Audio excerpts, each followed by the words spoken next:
আসসালামু আলাইকুম, সবাইকে ঈদ মোবারক, ঈদের শুভেচ্ছা। আজকে আমি এই খুশিতে এই যে ঈদ মোবারক এই আর্টটা করেছি। এইটা কেমন হয়েছে আর এটা দেখে আমার কাছে অনেক সিম্পল লেগেছিল। আম্মু আমাকে একটু হেল্প করেছিল আর বাকিটুকু আমি করেছিলাম। আর কালারটা করেছিলাম মোম রং দিয়ে। এত কষ্ট হয়েছে করতে, হাত ব্যথা হয়ে গেছে, তাও করতেছিলাম। এটা অনেক সুন্দর হয়েছে, আমার কাছে ভালো লাগছে। প্রথমে একটু মার্কার দিয়েছি, স্কেল দিয়ে একটু মার্কারটা দিয়ে নিয়েছি।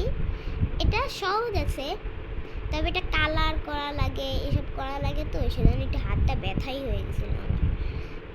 এখানে আপাতত মার্কার দিয়ে করতেছি প্রথমেই, তারপর রং করব। এই যে রং করতেছি।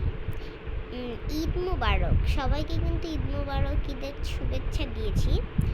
আর আমার এই আর্টটা কেমন হয়েছে বলো তো তোমরা। আমি এটা করতেছিলাম, বাকি অর্ধেক করে আবার রেখে রেস্ট করে আবার করছিলাম। আমার কাছে নিজের কাছে ভালোই লাগছে, কিন্তু তোমাদের কাছে কেমন লাগছে জানি না। তাই আমি আস্তে আস্তে ধীরে ধীরে করতেছি। তোমরা কে কে বাসায় ঈদ করো? আর বাসায় ঈদ করতেছো নাকি তোমরাও যে অন্য জায়গায় যে ঈদ করতেছো?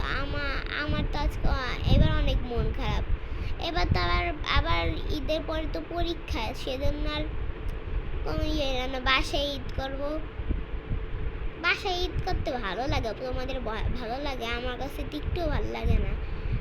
বাসায় হচ্ছে আমি বাড়িতে যেতে পারি নাই, কিন্তু এবার ইনশাল্লাহ কোরবানি ঈদে যাব। আর বাড়িতে গেলে কি মজা হতো, কিন্তু আমার এবার নানারা বাড়ি গ্রামে না, শহরেই আছে। তাই এর পরের বার মনে হয় কোরবানিতে যাওয়া হবে।